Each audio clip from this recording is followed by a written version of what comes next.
परमेश्वर के पवित्र नाम की तारीफ हो कि हम सब खुदा की हजूरी में हैं। तो जैसे हम लगातार मनों के बारे में खुदा के कलाम से, खुदा के वचन से समझ रहे हैं, तो जो मन डर, निराशा, घमंड, अशुद्ध बातें और चिंता, इन सारी बातों के लपेट में होते हैं,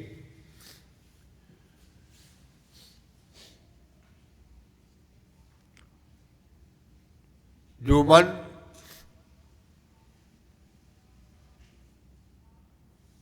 स्वस्थ नहीं होते, या हम ये कह सकते हैं कि जो मन अभी तक नए नहीं किए गए, नए नहीं बनाए गए, तो उन मनों के बीच सबसे पहली बात है कि खुदा के वचन के ज्ञान की कमी पाई जाती है। होशिया 4 बाब उसकी 6 आयत जब हम पढ़ते हैं, पढ़ेंगे। मेरी प्रजा ज्ञान भूनी नाश हुंदी है, क्यों जो तैं ज्ञान नूं रद्द कीता, मैं तेनू अपना जाजक होण तों रद्द करांगा। हिंदी में पढ़ लेंगे। मेरे ज्ञान के ना होने से मेरी प्रजा नष्ट हो गई। तो वचन का ज्ञान ना होना, इसका मतलब है कि वो लोग क्या हो जाते हैं? नष्ट हो जाते हैं। अभी अभी जैसे भविष्यवाणी में अभी आपने सुना कि अधूरा ज्ञान, अधूरा ईमान आगे लेकर नहीं जाएगा। तो इसका मतलब है कि ज्ञान, वचन का ज्ञान, जब तक मन स्वस्थ नहीं होगा, वो अंदर ज्ञान प्रवेश नहीं करेगा। तो जो मन इस पेट में होते हैं, फिर दूसरी बात कि वो शारीरिक वस्तुओं की और वो मन लगे रहते हैं। जैसे रोमिया 8 बाब उसकी 5 और 6 आयत जब हम पढ़ते हैं, पढ़ेंगे 8 बाब 5 और 6 आयत। ਜਿਹੜੇ ਸਰੀਰਕ ਹਨ ਉਹ ਸਰੀਰ ਦੀਆਂ ਵਸਤਾਂ ਉੱਤੇ, ਪਰ ਜਿਹੜੇ ਆਤਮਿਕ ਹਨ ਉਹ ਆਤਮਾ ਦੀਆਂ ਵਸਤਾਂ ਉੱਤੇ ਮਨ ਲਾਉਂਦੇ ਹਨ। ਕਿਉਂ ਜੋ ਸਰੀਰਕ ਮਨਸ਼ਾ ਮੌਤ ਹੈ, ਪਰ ਆਤਮਿਕ ਮਨਸ਼ਾ ਜੀਵਨ ਅਤੇ शांति है। क्योंकि शारीरिक व्यक्ति शरीर की बातों पर मन लगाते हैं। शारीरिक व्यक्ति शरीर की बातों के ऊपर ही मन लगाते हैं, जैसे पैसा, भोजन, या बहुत सारी ऐसी अभिलाषाएं जो शरीर की अभिलाषाएं हैं। शारीरिक व्यक्ति शरीर की वस्तुओं के ऊपर ही क्या लगाते हैं? मन लगाते हैं। परंतु आध्यात्मिक आत्मा की बातों पर मन लगाते हैं। लेकिन आध्यात्मिक जो होते हैं, आत्मा की बातों की तरफ ही क्या लगाते हैं? मन लगाते हैं। शरीर पर मन लगाना तो मृत्यु है, परंतु आत्मा पर मन लगाना जीवन और शांति है।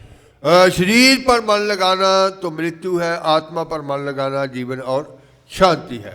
तो इसका मतलब है कि जो आध्यात्मिक है वो आत्मा की बातों की तरफ ही उनके ध्यान लगा रहता है, मन लगा रहता है। लेकिन शरीर, जो उनके मन अभी नए नहीं किए गए, वो शरीर की बातों की और ही, शरीर की वस्तुओं की और ही उनके मन लगे रहते हैं। और फिर तीसरी बात कि खुदा की इच्छा के विरुद्ध उन वस्तुओं की चोन करनी जो खुदा की इच्छा के विरुद्ध में है। जैसे मार्था के बारे में लिखा गया लूका के इंजील 10 बाब 41-42 आयत जब हम पढ़ते हैं।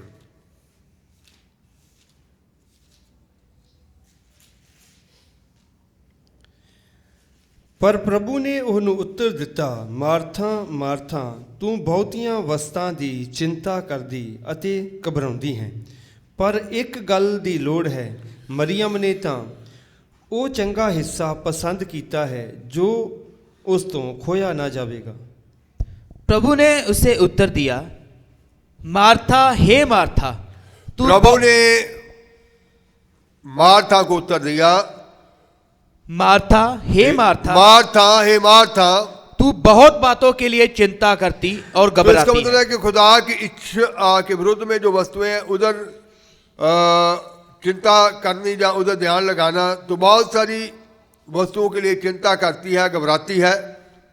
परंतु एक बात आवश्यक है, और उस उत्तम बाग को मरियम ने चुन लिया है। ये एक बात जरूरी जो है, आवश्यक है, उस उत्तम भाग को मरियम ने चुन लिया है। वो इन वस्तुओं के प्रति कभी भी ध्यान नहीं लगाती, क्योंकि मार्था का ध्यान क्या था कि मेरे साथ काम कौन कराएगा, खाना कौन बनाएगा, बर्तन कौन साफ कराएगा। ये तो प्रभु के कदमों में बैठकर खुदा की बातों की और ध्यान लगाए रखती है। तो इसका मतलब है कि प्रभु भी चाहते थे कि वो भी आध्यात्मिक वस्तुओं की और क्या लगाए, ध्यान लगाए। तो इसका मतलब है कि जब मन स्वस्थ नहीं होता, जो ऐसी पेट के बीच में होता है, वो इन सारी बातों के बीच में होता है। एक नया ना बनाया गया मन, एक तंदुरुस्त जो मन नहीं होता, जो नया नहीं हुआ भी, फिर वो मन अपने बीच में कभी भी बदलाव नहीं चाहता। वो अपने आप को सही या सिद्ध प्रकट करना, उसके जीवन में क्या होता है कि वो सही है, अपने आप को सही प्रकट करना। रोमियो 12 बाब उसकी 3 आयत जब हम पढ़ते हैं तो वहां लिखा गया, पढ़ेंगे।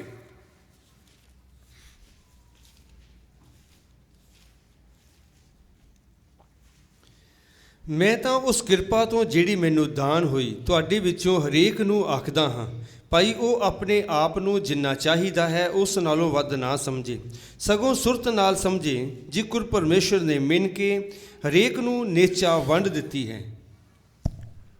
क्योंकि मैं उस अनुग्रह के कारण जो मुझको मिला है तुम में से हर एक से कहता हूं।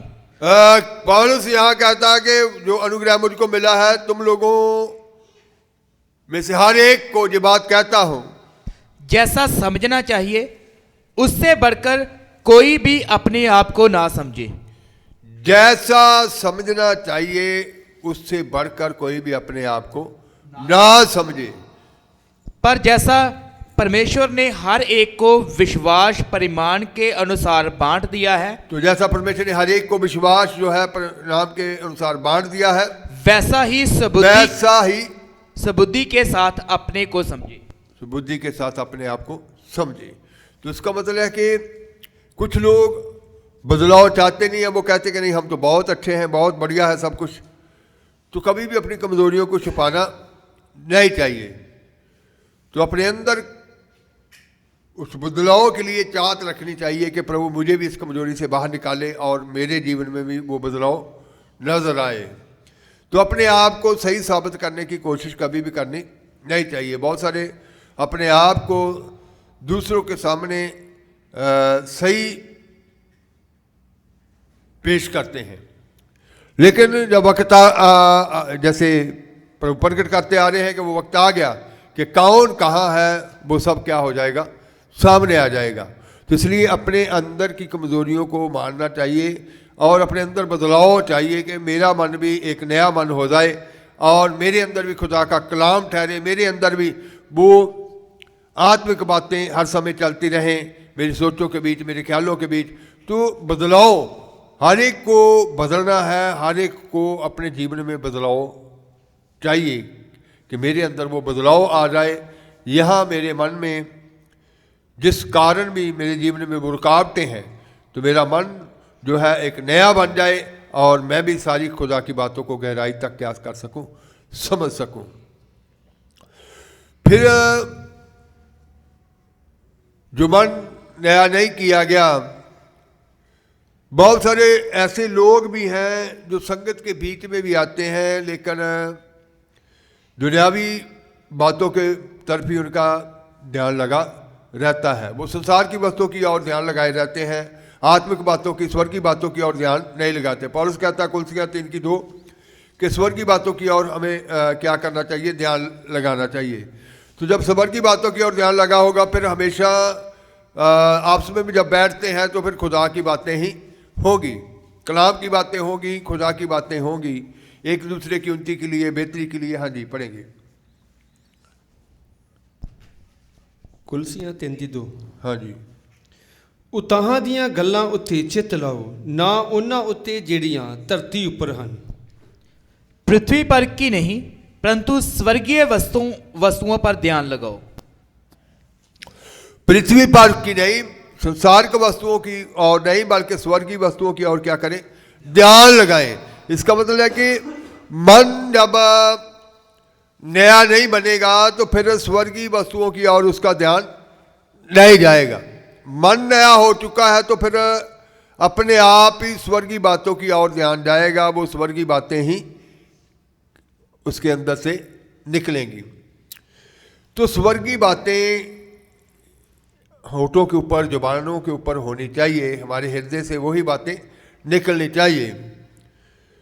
तो आज अगर आपका मन नया नहीं है, कुछ लोग ऐसे भी होते हैं जो संगत के बीच में भी और संसार के बीच में भी दोनों तरफ ही चलते हैं, लेकिन यकूब 1:8 में लिखा है, दो चित्ता मन कुछ भी प्राप्त नहीं कर सकता, कि वो ना तो पूरी तरह उधर ध्यान लगाते हैं, ना ही पूरी तरह संसार के होते हैं। ਉਹ ਦੋ ਚਿੱਤਾ ਮਨੁੱਖ ਹੈ ਜਿਹੜਾ ਆਪਣੀਆਂ ਸਾਰੀਆਂ ਚਲਣਾ ਵਿੱਚ ਚੰਚਲ ਹੈ। वह व्यक्ति दो चित्ता है और अपनी सारी बातों में चंचल है। वह व्यक्ति दो चित्ता है, अपनी सारी बातों में क्या है, चंचल है। तो इसका मतलब है कि हमें उन खुदा की बातों की और ही ध्यान लगाना चाहिए, उधर हमारा ध्यान लगा रहना चाहिए। और जब ध्यान उधर होगा तो ईमान के साथ वो सब कुछ भी हमारे पास होगा। तो इसलिए अब बहुत सारे मन जो है, जो घमंड की लपेट में या डर की लपेट में, निराशा, चिंता या ऐसी अशुद्ध बातों की लपेट में है, तो अभी वो मन नए नहीं बनाए गए।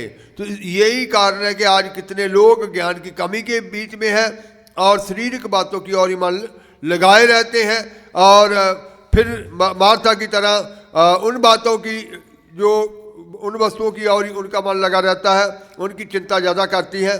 तो आज उन सारी बातों से मन को हटाकर मन तंदुरुस्त कैसे होगा, इन बातों को समझना है कि एक स्वस्थ मन जो होता है उस मन से क्या क्या निकलता है। तो इसका मतलब है कि अभी मन स्वस्थ नहीं हुआ तो फिर शारीरिक बातें ही उसकी जीवन से निकलेंगी। शरीर की बातों की ओर ध्यान लगा रहेगा, संसार की वस्तुओं की ओर ध्यान लगा रहेगा, स्वर्गीय वस्तुओं की ओर फिर उसका ध्यान कभी भी नहीं जाएगा। तो आज मन जो है इसका नया बनना बहुत ही ज़रूरी है, ताकि खुदा के कलाम की एक एक बात उसकी समझ में आती चली जाए, उसका मन, उसका हृदय जो है वो खुदा के ज्ञान से, प्रकाश से क्या हो जाए, बढ़ जाए। तो आज हृदय को प्रकाश से भरना है, उन खुदा की गहरी बातों से भरना है। तो फिर मन के जो अगर हो सकता है आपके अंदर किसी बात को लेकर डर हो, तो डर भी क्या है, रुकावट है। निराशा के बीच में, चिंता के बीच में, तो वो भी क्या है, रुकावट है। तो इन सारी बातों से निकलना है, क्योंकि लिखा गया कि मनुष्य का पुत्र स्वतंत्र करने के लिए आया। पुत्र तुम्हें स्वतंत्र करे तो ठीक, तुम क्या हो जाओगे, स्वतंत्र हो जाओगे, आज़ाद हो जाओगे। तो आज इन सारी बातों से आज़ाद होना है, डर से मुक्त होना है, निराशा से मुक्त होना है, चिंता से मुक्त होना है, जो अशुद्ध बातें जो मनों के बीच में चलती रहती है उससे मुक्त होना है। तो ये सारी बातें जो है आपके मन को नया नहीं बनने देती, ये बातें क्या है, रुकावट है। तो फिर इनके लिए ही पहले खुदा से मांगना चाहिए कि प्रभु मुझे इन बातों से, अगर आपके अंदर डर है या निराशा है, क्योंकि जो स्वस्थ मन होता है वो कभी भी निराशा के बीच में नहीं रहेगा, उसके अंदर वो शांति, पवित्र आत्मा की शांति, आनंद होगा, किसी भी प्रकार की चिंता नहीं होगी। तो जैसे पहले भी हमने पढ़ा था 2 तिमोथी से 1:7 कि वो जैसे कहा गया, पढ़ेंगे उसको भी पढ़ लेंगे एक बार। 2 तिमोथी 1:7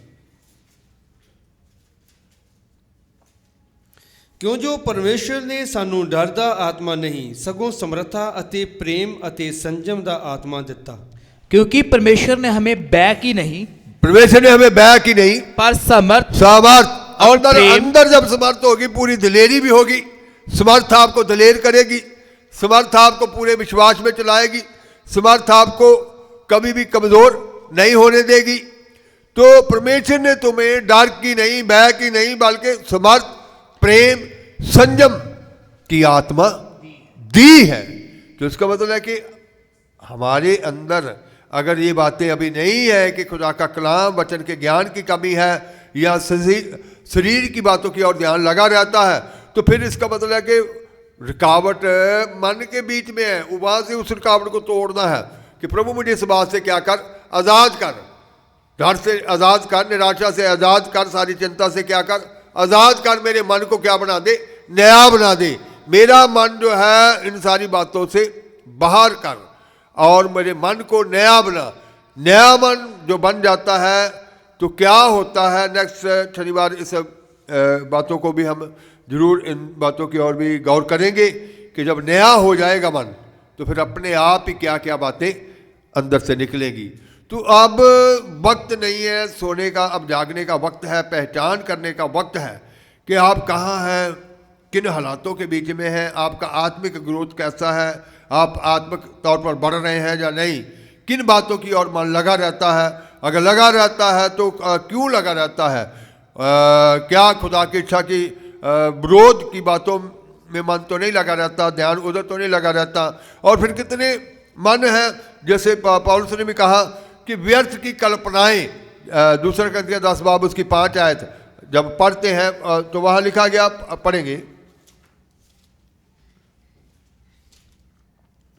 दूसरा ग्रंथियां 10:5। ਸੋ ਅਸੀਂ ਵਹਿਮਾਂ ਨੂੰ ਅਤੇ ਹਰ ਇੱਕ ਉੱਚੀ ਗੱਲ ਨੂੰ ਜਿਹੜੀ ਪਰਮੇਸ਼ਰ ਦੇ ਗਿਆਨ ਦੇ ਵਿਰੁੱਧ ਸਿਰ ਚੁੱਕਦੀ ਹੈ ਢਾ ਦਿੰਦੇ ਹਾਂ ਅਤੇ ਹਰ ਇੱਕ ਖਿਆਲ ਨੂੰ ਬੰਧਨ ਵਿੱਚ ਲਿਆਉਂਦੇ ਹਾਂ ਭਾਈ ਉਹ ਮਸੀਹ ਦਾ ਆਗਿਆਕਾਰ ਹੋਵੇ। इसलिए हम कल्पनाओं का और हर एक कुछ लोग बैठे बैठे कल्पनाओं के बीच में खोए रहते हैं, उनको ये भी नहीं मालूम कि साथ वाला क्या कह रहा है, जब पास में बैठा आदमी क्या कर रहा है, आपस में पास में बैठे वो क्या बातें, वो अपने ही ख्यालों में खोया होता है। इसका मतलब है कि व्यर्थ की कल्पनाएं जो खुदा के वचन के विरोध में है, खुदा की इच्छा के विरोध में है। तो कहता है कि हम फिर से पढ़ेंगे इसको, इसलिए हम कल्पनाओं का, हम कल्पनाओं का और हर एक ऊंची बात का, जो व्यर्थ की कल्पनाएं हैं जो परमेश्वर के वचन के विरोध में है। एक कल्पनाएं हैं कि खुदा की बातों की ओर ध्यान लगा हुआ है ना, कि इस बात का क्या मतलब हो सकता है, इस वचन का, इस आयत का क्या मतलब हो सकता है ना, आत्मा की बातों की ओर। एक होती है व्यर्थ की कल्पनाएं कि जो प्रभु आपके जीवन में चाहते ही नहीं है। तो व्यर्थ की बातें, व्यर्थ की कल्पनाएं, तो कितने नौजवान लड़के लड़कियां भी व्यर्थ की बातों की, व्यर्थ की कल्पनाओं के बीच में खोए रहते हैं। तो यहां लिखा कि हम उन कल्पनाओं को, हाँ जी,